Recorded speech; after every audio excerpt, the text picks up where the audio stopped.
Boa. Já deu. Bom, pessoal, hoje vamos falar da liberdade. E para a filosofia, a liberdade é algo bem fundamental. Então, Marilena Chauí começa com a poesia, né? Uma poesia do José Paulo Uhum. Paes. A torneira seca, mas pior, falta de sede. Mas pior, a falta de sede. A luz apagada, mas pior, o gosto do escuro, a porta fechada, mas pior, a chave por dentro. Então, essa. Vai falando aí, a torneira seca. A falta de sede já seria o que a gente sente a torneira seca, seria o fechar a liberdade, né? E aí ela vai dizer que a gente começa a dizer o seguinte, primeiro, né? O que significa a liberdade, né? Então, ela vai dizer o seguinte, né? A liberdade, né, do ponto de vista do emocional de Paulo, ele diz assim, sentimento imaginário, somos maiores do que o mundo, criamos outros mundos possíveis, inventamos outra realidade. Essa é a nossa capacidade imaginária como humanos, né? Nós temos essa capacidade que é uma forma de liberdade. E ela continua: o que está é o que não e o que não está em nosso poder, o que está e o que não está em nosso poder. Até onde se estende o poder da nossa vontade, do nosso desejo, da nossa consciência? Lembra que estava falando sobre a longevidade? Se alimentar bem, fazer atividade física, mas até onde a gente tem esse poder?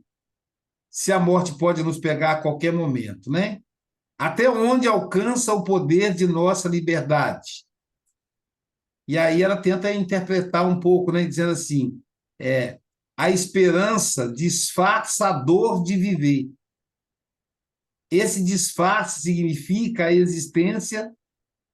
existência não é senão a esperança malograda. Você fala que a esperança disfarça essa dor da insegurança de viver. Mas por que o nosso malogro? Por que não obtemos a felicidade?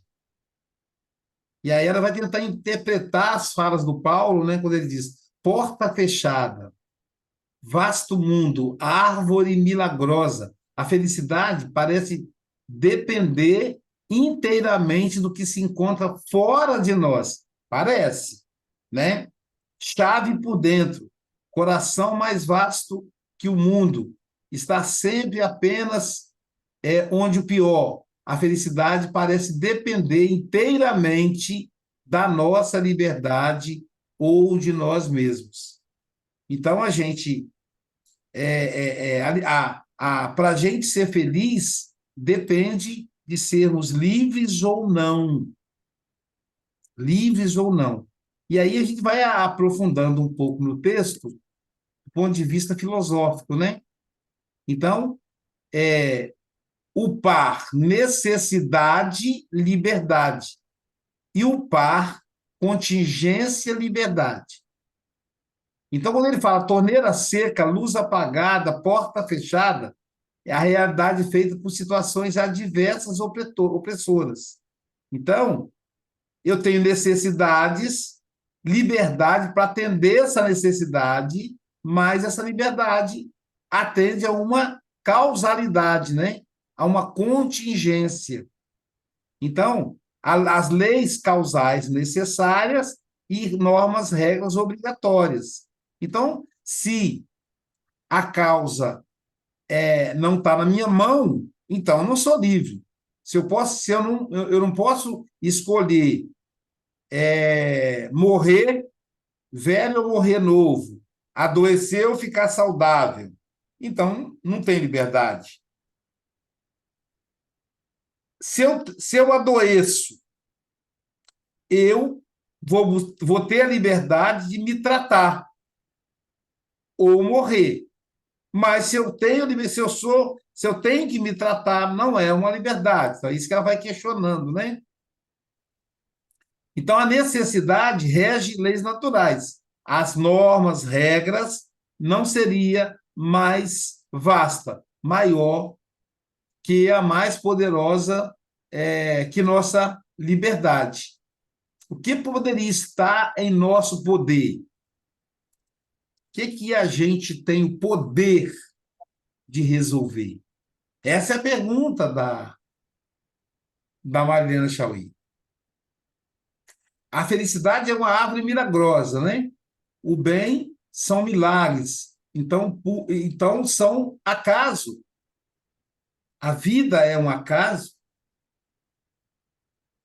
Eu não decido sobre ela. Hoje tivemos a surpresa do negócio do café com o evangelho. Não fui eu que escolhi.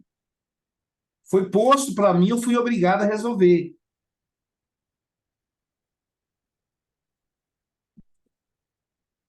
Então, a necessidade, ela não é uma liberdade. Que a liberdade, se ela não existisse, né? A fatalidade, né? Que é quando nós somos submissos a forças superiores, transcendentes, né? Ou então determinismo, que é um termo empregado para essa fatalidade. Morrer é uma fatalidade, né? Nós todos vamos morrer. Então, eu não tenho liberdade de continuar vivo. Ah, mas eu tenho a liberdade de viver mais tempo. Não tenho. Talvez a única liberdade que eu tenha é de viver bem. Que mesmo que eu cuide da minha saúde, eu ainda assim posso morrer, cuidando da saúde. Eu até contei para vocês que encontrei um aluno na rua e ele foi meu aluno do curso de educação física.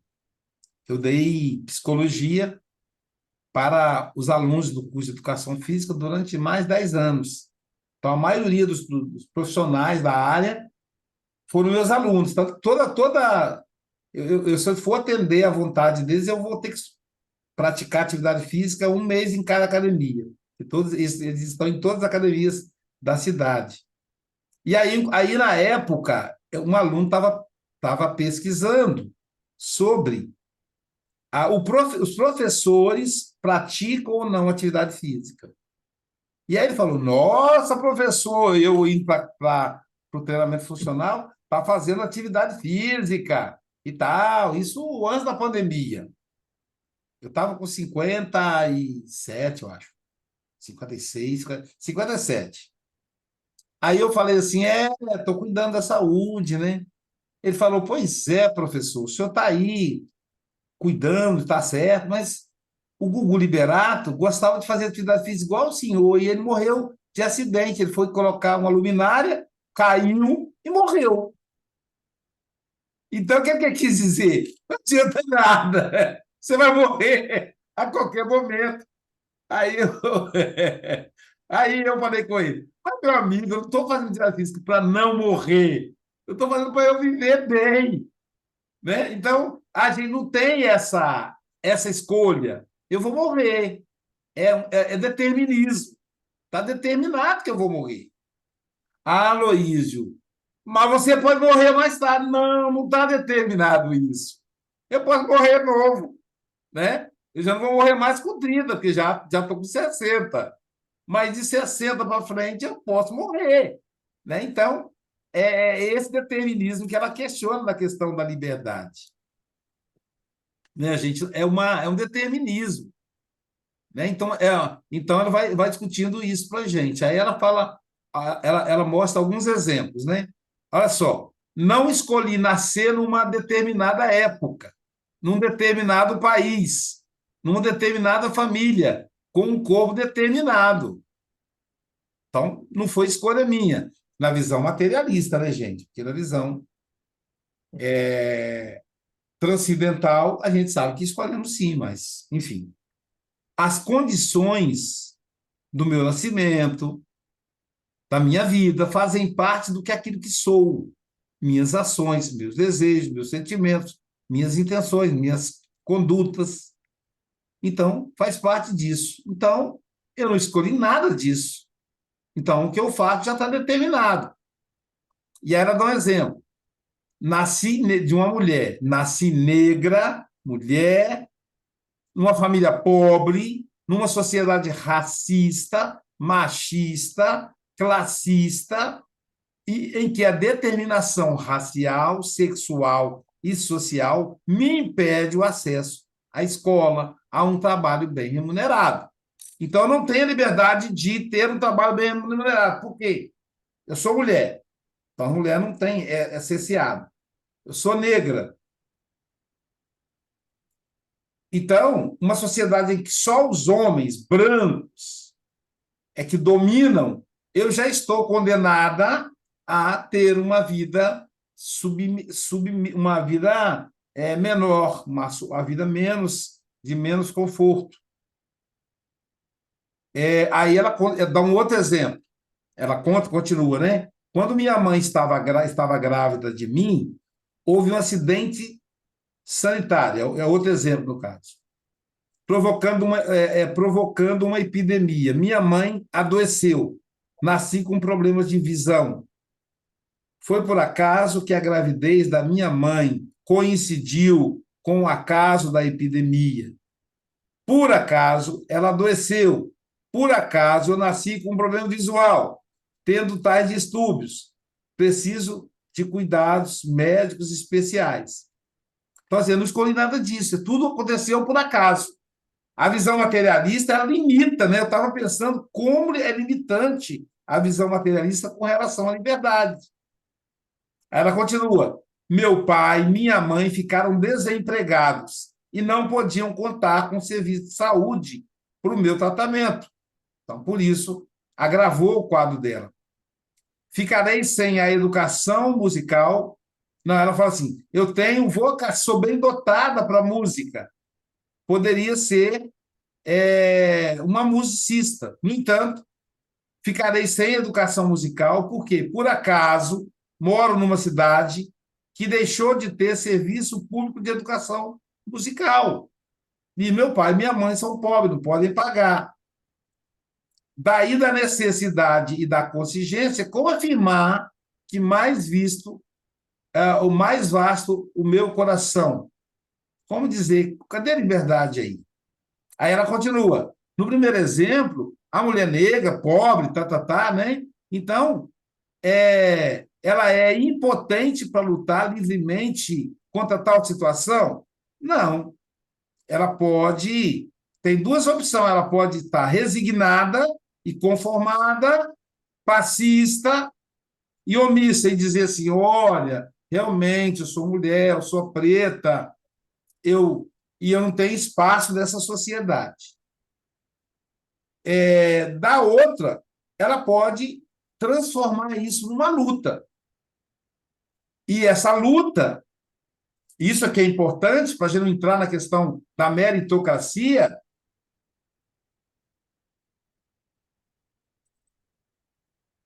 essa luta não quer dizer que ela vai chegar aonde ela deseja.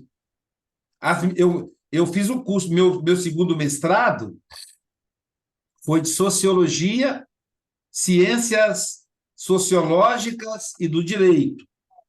E então eu tinha colegas promotoras, juízes, né? E aí uma promotora dizendo que é uma mulher e é negra. E ela falando que existe uma laje que não deixa ela pular para a parte de cima. E ela teve que quebrar uma laje, um teto limite, para ela chegar à promotora, porque a maioria das que passam são brancas. Esses dias eu vi um vídeo assustador, um concurso para juiz, 45 juízes, nenhuma mulher e nenhum preto, tudo branco. Quer dizer, caramba, o Brasil, metade do povo brasileiro, mais da metade é preto. Mais da metade é mulher. Por que só tem homem branco ali? 45. A pessoa. E é todo feliz da vida, né? Claro, eles iam receber a toga ali naquele dia. E aí, uma pessoa filmou como fosse uma festa. Mas quem viu o vídeo teve um olhar crítico, falou: cadê a mulher? Cadê os pretos? Que tipo de judiciário o Brasil está construindo? Né? Então, quer dizer, esse é um teto, é uma laje que não deixa passar por cima. É a classe. Quer dizer, é quase uma casta, como na Índia. Então, eu, preto, para eu ascender, é uma laje. Meus filhos não fizeram inglês. Então, já não falam inglês. Meus filhos não estudaram em escola pública. Então, não pode ir para a universidade pública. A universidade pública é para quem fez escola particular. Aí, como eu sou intelectualizado, eu ralei com eles, coloquei nas melhores escolas públicas e cobrei deles, eles conseguiram. Dos 5, 3 conseguiram entrar na federal. E um fez o mestrado, que é o Sócrates. Mas o próprio Sócrates tem a laje para passar, porque é preto. E olha aqui. Ah, não, mas ele é branco, Aloysio. Mas os traços negros é barreira. O cara olha o cabelo dele, fala: não, esse menino é preto, isso não é branco, não me engana, não. Então, é isso que ela está dizendo. Então, e aí, continuando nesse raciocínio, quer dizer, e aí ela vai falar isso aqui é do Sócrates, não é meu ainda. Das três grandes concepções filosóficas da liberdade. A primeira concepção, tem que acelerar aqui para não atrasar o Sócrates, é a de Aristóteles. Aristóteles diz o seguinte: ele vai falar da liberdade com a ética. Né? E ele vai dizer: a liberdade se opõe ao que é condicionado externamente, necessidade, ao que acontece na escola deliberada contingência. Então, a gente é livre para agir e não agir, mas essa liberdade é limitada à vida social, a prejudicar o outro. O necessário e o contingente, que Aristóteles chama, né? O necessário, o contingente é o que envolve outro, o contingente e o possível. O primeiro contingente é por acaso. O segundo, o possível, é o que pode acontecer de um ser humano, que o ser humano decida, delibere. Então, a minha liberdade é o possível. Eu quero ser um homem saudável.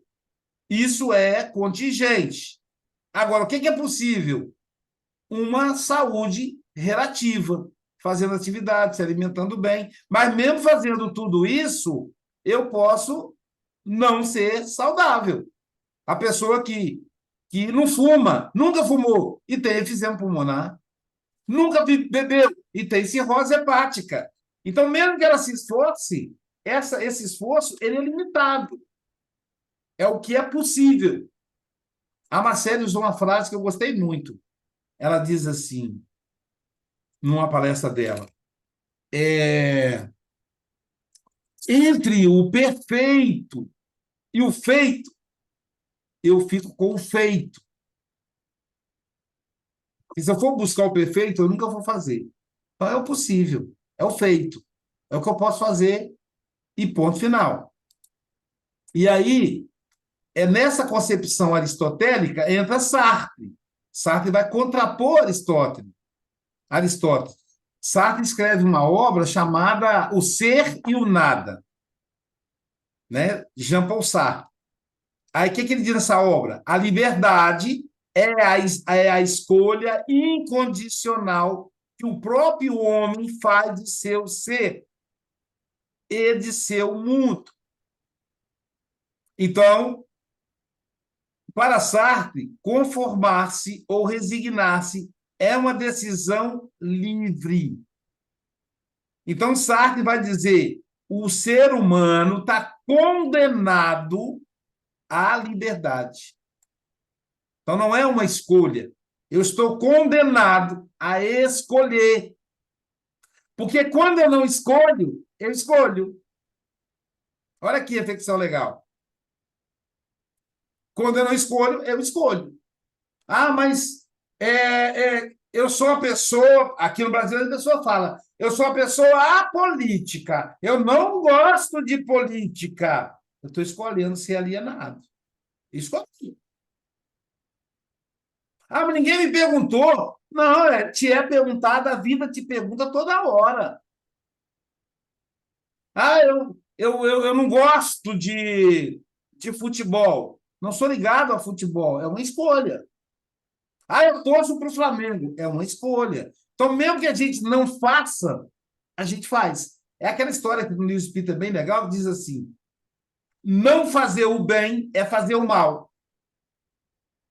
Quando você escolhe não fazer o bem, você está escolhendo fazer o mal, que a omissão é o mal. Olha que interessante. Então, Sartre vai dizer que o ser humano está condenado à liberdade. Ele não pode escolher entre ser livre ou não ser. Ele é livre, ponto. Não ser livre é uma escolha, na visão de Jean-Paul Sartre. E aí tem um texto polêmico, o pessoal não gosta muito dele no meio religioso, que ele vai falar a questão de Deus, né? Tem um texto, a parte aí, ela coloca um resumo do pensamento Sartre, né? Em que ele diz assim: se Deus não existisse, tudo seria permitido. Ele vai dizer essa fala, né? Então ele vai dizer: o homem decifra ele mesmo esse sinal como lhe aprouver. Então ele vai dizer que é como se ele dissesse assim: é, é, não foi Deus quem fez o homem, foi o homem que fez Deus. Então, quer dizer que acreditar em Deus é uma escolha, portanto, uma invenção. Aí é um problema, né? O raciocínio dele, mas é só para ele entender que. E aí ele é um desses caras, que o ateísmo é uma escolha, é uma liberdade. Até isso. Deus é tão generoso que ele não se incomoda que você acredite ou não acredite nele. Você pode não acreditar. E está tudo bem. E vivemos. Isso é que é assustador para aquele que acredita em Deus. Como é que o cara que não acredita em Deus vive, come, bebe, é feliz, morre igual, e aquele que não acredita sofre, fica, aquele que acredita em Deus, mesmo acreditando em Deus, ele sofre, ele fica doente, ele passa fome e também é feliz. Não tem diferença. A diferença está onde? Na concepção interna, na satisfação interna, que é uma escolha. Eu lembro de um senhor, agora tem tempo que eu não vejo ele mais, né? Depois da pandemia eu não vi mais. Ele falou, me ligou, falou: Luísio, é, vocês mudaram a conta da Sociedade Espírita? Aí eu falei: mudamos. Eu preciso que você me dê um novo número, porque eu sou um associado contribuinte da Sociedade Guarapari de Estudos Espíritas. Ele era, gente, o nosso maior doador.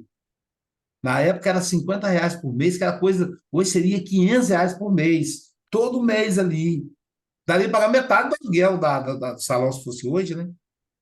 Aí eu falei com ele assim: o número é tal, tal, tal. Deus te abençoe. Ele falou: eu não acredito em Deus. Aí eu falei: e se você não acredita em Deus, por que você contribui para a sociedade espírita? Ele disse: porque eu acho vocês muito sérios, o trabalho que vocês fazem é muito bonito.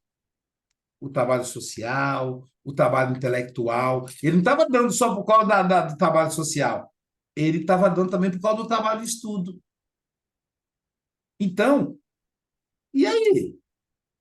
Aí você, mas então para que você quer acreditar em Deus se o cara não acredita e leva uma vida bem? Porque é tranquilo, é isso mesmo. Então, é a questão de Sartre, né? Eu sou livre para escolher até se Deus existe ou não. Eu interpreto ele assim. Já tem gente que não, porque Sartre é ateu, porque ele pregava a morte, não sei o quê. Né? Quando ele diz que a gente é livre para escolher até entre viver e morrer. Né? Mas então, cometer suicídio, você não comete suicídio, mas você não se alimenta direito, você estraga a sua vida, você encurta a sua vida. É uma maneira de escolher morrer. Vamos ficando por aqui. Sócrates, com você. Estão me ouvindo? Bom, boa noite para todos e todas.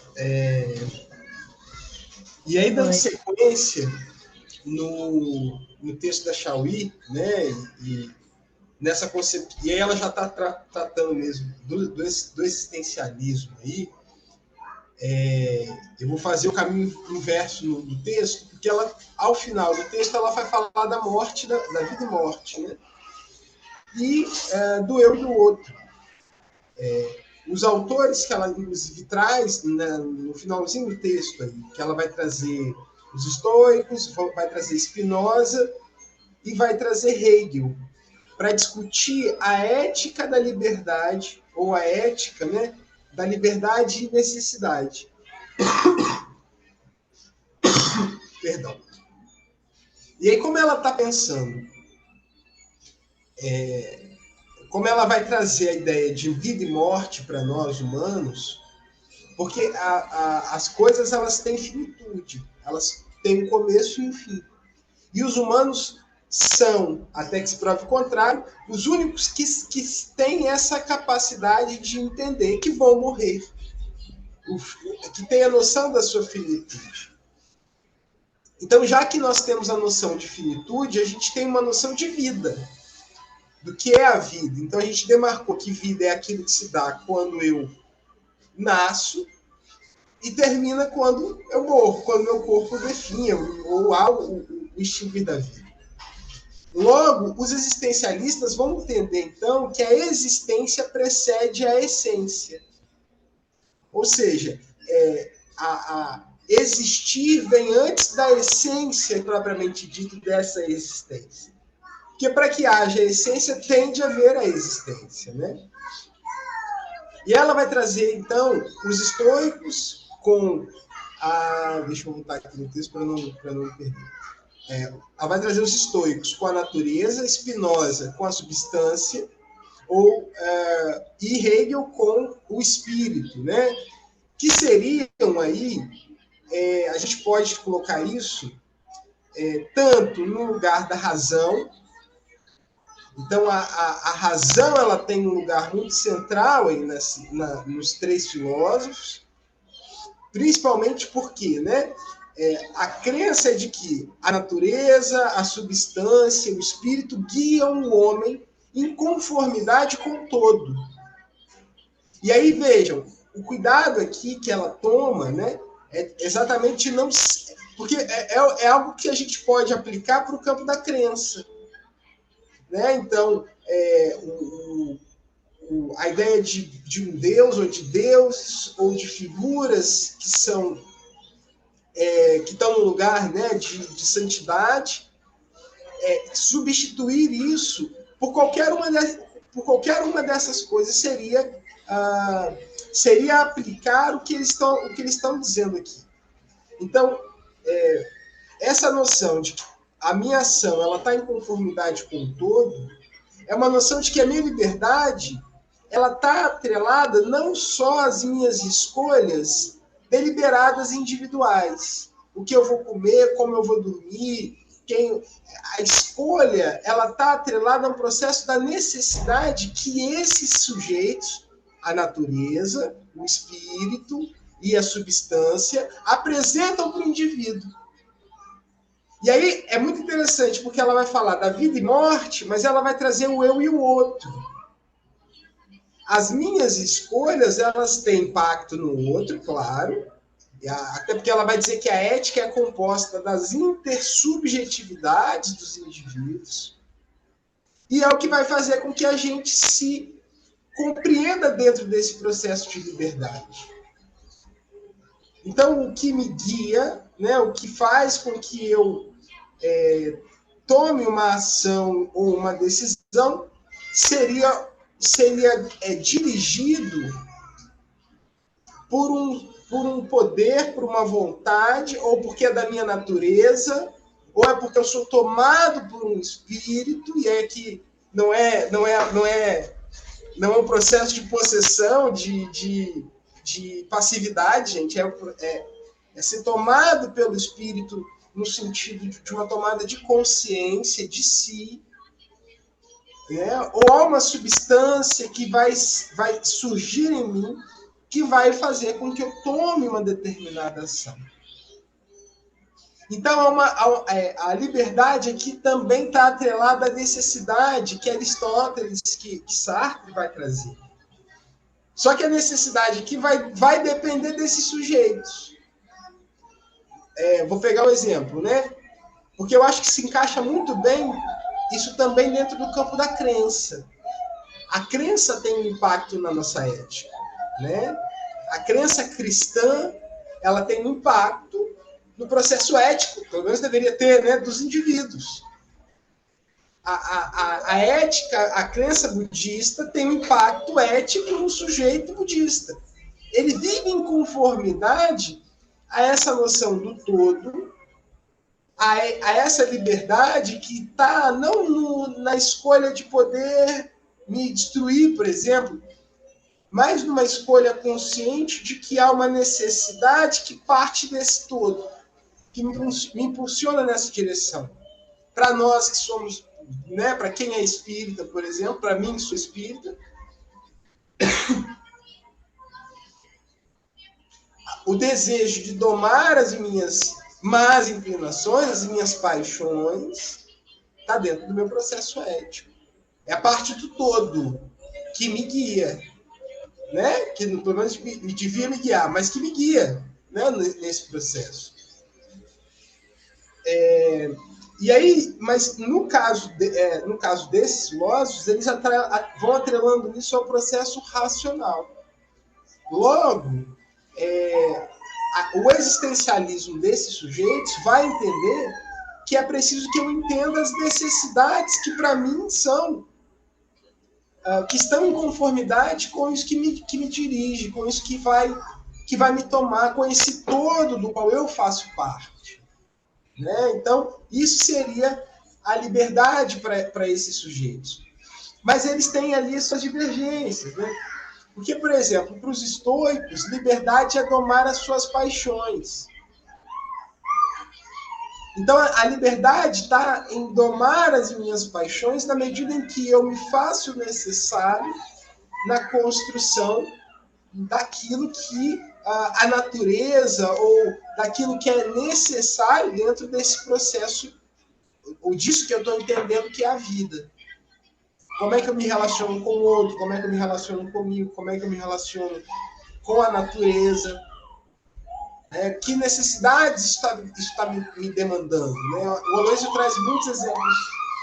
Santiago! Desculpa, gente, hoje eu estou com as crianças. O Aloysio traz muitos exemplos bons nesse sentido. Né? Quando ele traz a questão racial, por exemplo, a gente pode pensar na questão ambiental. Então, esse ano está quente, mas a previsão é de que esse seja o ano mais fresco nos próximos anos. Né? Então, a existência ela não está, para esses sujeitos, imbricada numa escolha de fazer o que se quer. Acho que esse é o ponto. Né? Lembrando que aqui é uma escolha ética, a gente está tratando de ética, porque a gente vai ter existencialistas que vão falar de vários campos. Vão ter os existencialistas que vão falar no campo dentro do cristianismo, por exemplo. Né? Vai ter o Sartre, vai ter aí, enfim, pessoas que estão fora desse campo, do campo religioso, assim, propriamente dito. Mas de pensar que não é simplesmente porque eu existo, eu posso fazer tudo que eu quero, né? Tudo que é possível. Ou nesse caso, tudo que é possível, não, tudo que eu quero. Porque nem tudo que se quer se pode ser feito.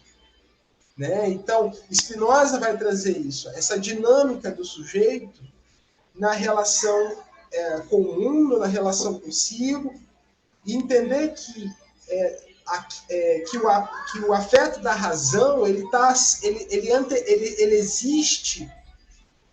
O afeto da razão, quando ele é alegre, ele consegue superar os afetos das paixões.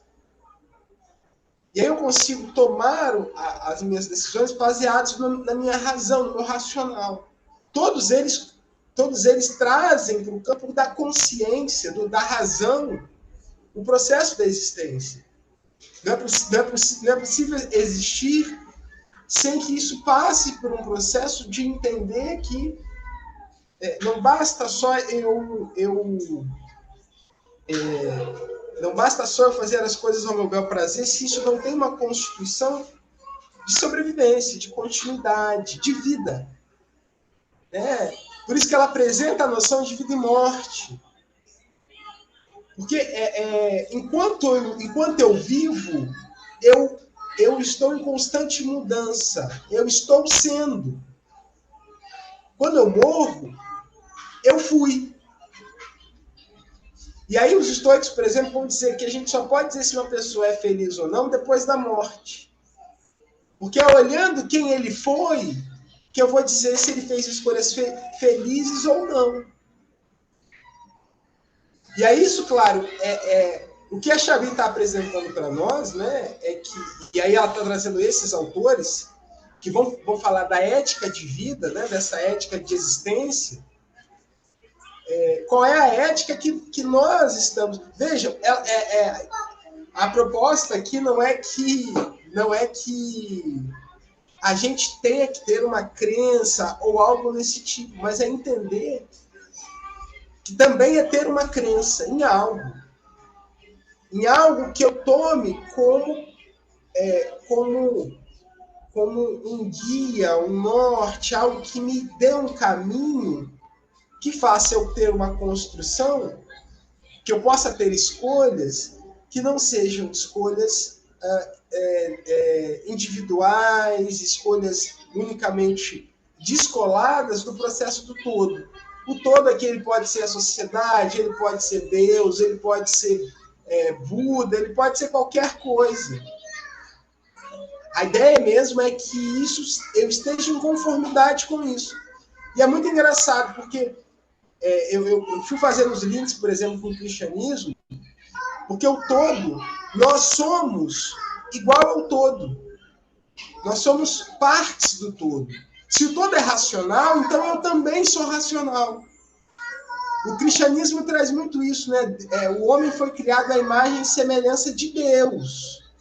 Então vejam que cabe aqui dentro do que eles estão apresentando. A crença cristã apresenta para eles caminhos, escolhas. E aí, novamente, a escolha ela não está baseada no que eu quero, mas naquilo que é possível, naquilo que eu consigo agir de forma racional, mesmo diante daquilo que eu não posso controlar. É entender o que eu posso fazer com o que eu tenho, quando eu tenho. Né? Spinoza vai trazer isso para a gente, essa noção de poder fazer escolhas com o que se tem e quando se tem, com o que se sabe. E aí conseguir gerir isso de forma racional, dentro daquilo que é possível, né? Dentro daquilo que tá colocado ali. Então, a noção dos existencialistas que trabalham a partir do processo ético, né? Tá alçada aí, nessa relação que se trata mesmo o sentido da existência, ele está no sentido da ética que eu estou empreendendo nessa existência, independente de qual ética seja essa, né? Mas esse é o sentido para esses sujeitos, né? E aí, claro, novamente, eles vão ter as suas peculiaridades, como vai se falar da necessidade, o que é necessidade para um, o que para os estoicos a necessidade está ligada a fazer aquilo que a natureza, que é da natureza desse ser, desse agente, desse homem. Pro Spinoza, está ligada à razão, para Hegel, ao espírito que toma esse sujeito, a razão que toma ele. Então, há sempre mesmo essa relação entre se questionar o que eu estou fazendo na vida.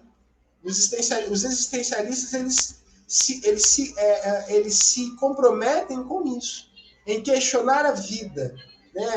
Não que vem depois, daqui a pouco, não que vem depois, não que veio antes, né? Mas o que está sendo, o que é esse pequeno tempo, né? Que nós passamos nesse processo constante de mudança e que vai constituindo isso que a gente nomeou de vida, que a gente chama de vida, né? Acho que é isso, a gente tem aí uns minutinhos para conversar.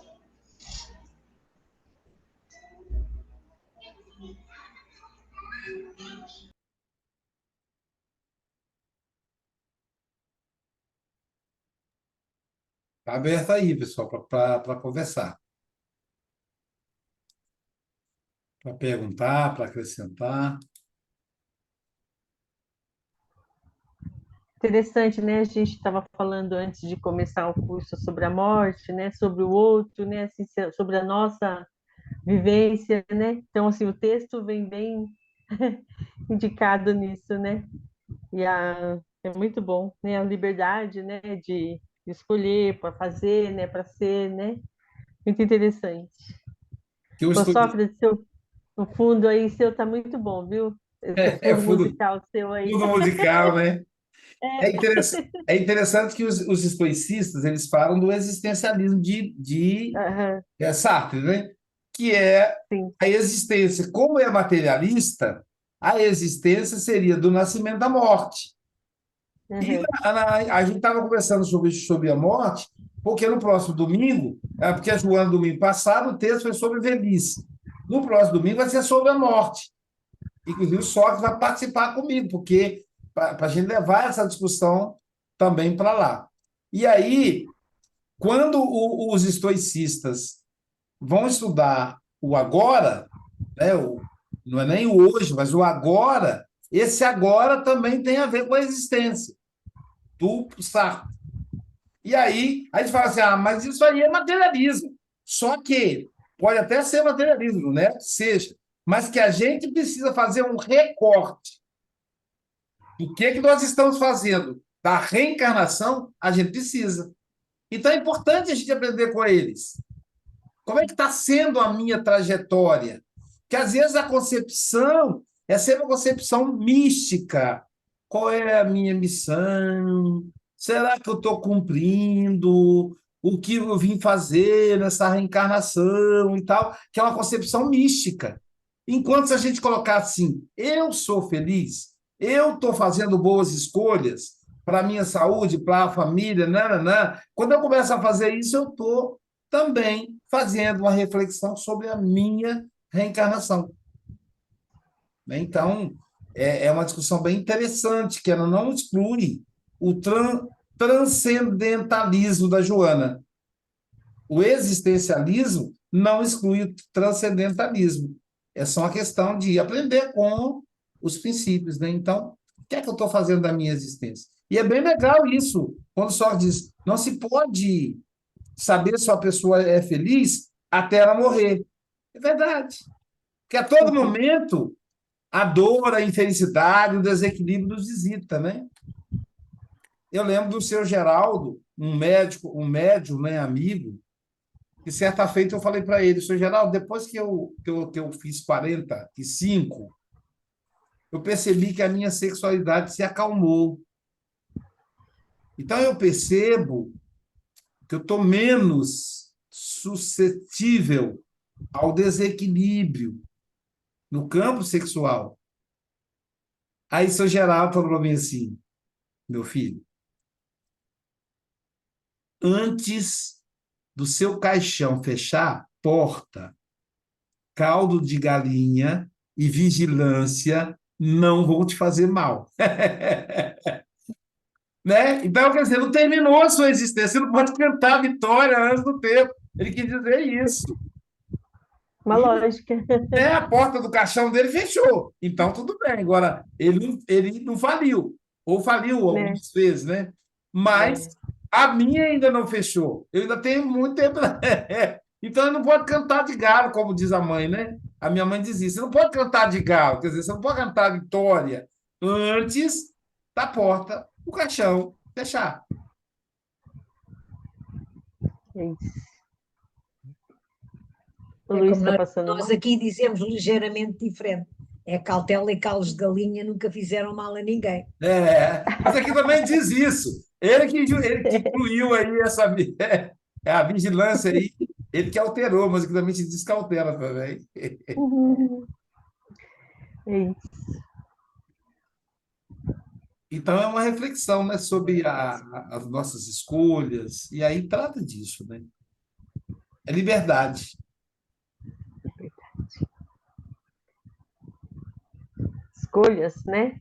O conceito da liberdade não é fácil. Não é fácil. Né? Não. Né? A liberdade por exemplo, caluniar o outro. Aqui no Brasil Uhum. agora está assim. Nas redes sociais, a pessoa quer caluniar o outro e quer ter liberdade para isso. Quer liberdade para desfazer, para invadir os três poderes, destruir o país. Não, isso aí E não é acha que verdade. Né? Então, a liberdade tem as consequências, né? E aí é uma liberdade pessoal, pode até ser, mas ela não se aplica ao coletivo. e É acreditam que a tem ética razão. do Aristóteles, né? É a Uhum. liberdade com a ética. Então, não se trata só de mim no mundo. Aí tem aquela frase muito conhecida, né? Aquele jargão que diz assim: a minha liberdade termina onde começa a liberdade do outro. Do outro. Exato. E a Então, é isso liberdade aí. com Eu não tenho liberdade de responsabilidade. xingar, de quebrar. Não posso, porque eu vou prejudicar o outro. Eu não posso gritar. Hoje de manhã estou eu aqui, né? Pessoal do Café com o Evangelho. E esse estúdio aqui é provisório, o meu está fazendo ainda. Aí, Jair e Aloysio, nós temos inquilino, você não pode, 6 horas da manhã, ficar falando alto. Eu não estava falando alto, mas como professor, a gente perde a noção de tom. Então, eu falo alto naturalmente. Aí eu, nossa, meu Deus. Eu podia até ter me defendido com ela. Não, Jair, eu não estava falando alto. Mas eu sei que eu falo alto, em função do vício da sala de aula. Para sala cheia, muitos alunos, né? Então, eu acabei perdendo o tom. Então, eu falo com a minha voz. Também sou palestrante, está sempre alta, né? Quer dizer, Aloysio, eu não tenho essa liberdade. Agora, Uhum. dentro do estúdio, com acústica, aí eu terei bom dia, boa tarde, boa noite, tá? Porque ninguém vai ouvir, porque está isolamento acústico. É. Agora, se não tem isolamento. Aqui, uma coisa bem legal que a gente cansou de aturar aqui no Brasil, e hoje é crime. Hoje, assim, coisa de poucos anos para cá, que é você entrar num ônibus ou você está numa praça e um camarada com a Bíblia na mão vir pregar a igreja para você, pregar a religião dele, que ele vai chamar de evangelho, né? Isso é crime? Aqui é crime, é crime, Agora sim. é Eu não crime. sabia. E agora não é mais, agora não pode mais não, é crime. Não, aqui não. Significa o crime de importunação religiosa. Que o outro ali não é da sua religião. Então você não pode. Eles começaram a problematizar, dizendo o seguinte: tudo bem, o cara vai lá para dentro do ônibus com a Bíblia na mão e diz: Jesus é o Salvador, e tá, tá, tá, tá, tá. Aí a pessoa falou: e se eu for para dentro do ônibus e falar: Exu é o Salvador, Iemanjá vai salvar todo mundo, vocês vão gostar de ouvir? Então não pode, ué. Né? Aqui Então, faziam isso dentro do trem, de hein? manhã. No Oi? trem aqui de manhã, no Pois trem é. do metrô, faziam, não fazem mais Não também. fazem mais, Acabou. é proibido. É, Olha o proibido. que é o avanço. É a liberdade. Ele não tem a liberdade de impor a religião dele para mim, nem eu impor para ele. Uhum. Só na praia, né? A confusão que Só deu na aqui na praia praia. do Guarapari, povo acostumado a colocar carro de som alto. Olha o que deu de confusão. Polícia recolhendo caixa de som. O pessoal, Uhum. às vezes a caixa de som, o tamanho desse controle remoto Não aqui, pode. faz barulho para uma cidade inteira, danadinha, uma potência. Esse tamanhozinho, é. Agora não pode mais. E é para isso que é inventado o fone de ouvido, né? Então, não pode mais. A pessoa vai para a praia e bota o som para todo mundo escutar. uma música que nem todo mundo gosta. Por exemplo, eu gosto de música Acabou. popular brasileira, eu gosto de música clássica. Tem gente que não gosta. Mas eu, por exemplo, não gosto de forró, de sertanejo universitário, porque eu não gosto, eu não gosto. Não gosto de pagode chorado, não gosto. De música de dor de cotovelo também não gosto. Eu direito de não gostar, mas eu entendo que tenha pessoas que gostam. Então, aí é cada um. Então, assim, aí hoje não pode mais, é proibido o camarada entrar no metrô com a Bíblia debaixo do braço para pregar. Aqui no É Brasil é liberdade proibido. com responsabilidade. Então, Isso.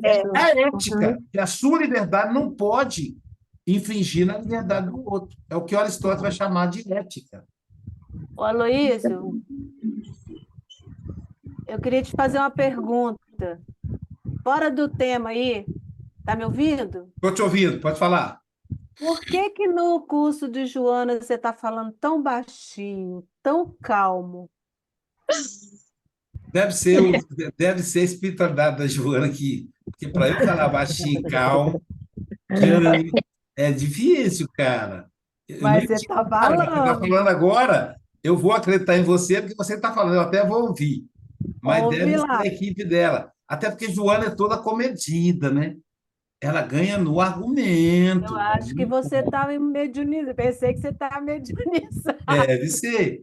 Porque Joana, ela argumenta, sabe? Não tem gritaria, no argumento ali. Pá, pá, pá, pá, pá. E não tem negócio. Nem a parte religiosa ela expõe, ela vai só. Né? Tanto que o curso da Joana, ele é acessível a qualquer pessoa. Tem pessoas de várias religiões, pessoa até ateia que gosta de Joana. Porque Mas não eu acho que é porque é mudou a religioso. configuração. Hein? Eu acho que é porque você mudou a configuração. Porque antes tinha os da janelinha, né? Participavam. E agora não tem. Pode ser. Pode ser Mas uma Mas tem dia eu, que fica muito baixo, Aloysio. Tem que ver, tem é. que olhar isso. Mas esse domingo estava normal para mim. Tava Então, bom. tem um Pra mim está macete. bom, Mas né? olha só, Então, não é o som, gente, que eu estou falando, é o Aloysio, gente. é a forma dele falar. Ele fala Ah, tá. calmo, compassado, totalmente diferente do Aloísio aqui no curso Você conhece, né? evangélico.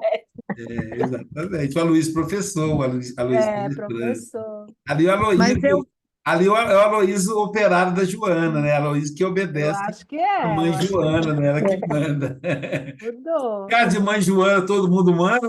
Na casa dessa mãe Joana, quem manda é ela. Não, de sim. jeito nenhum. Que legal. Tá bom, gente. Eu até gravei isso aqui, vai ficar gravado esse detalhe.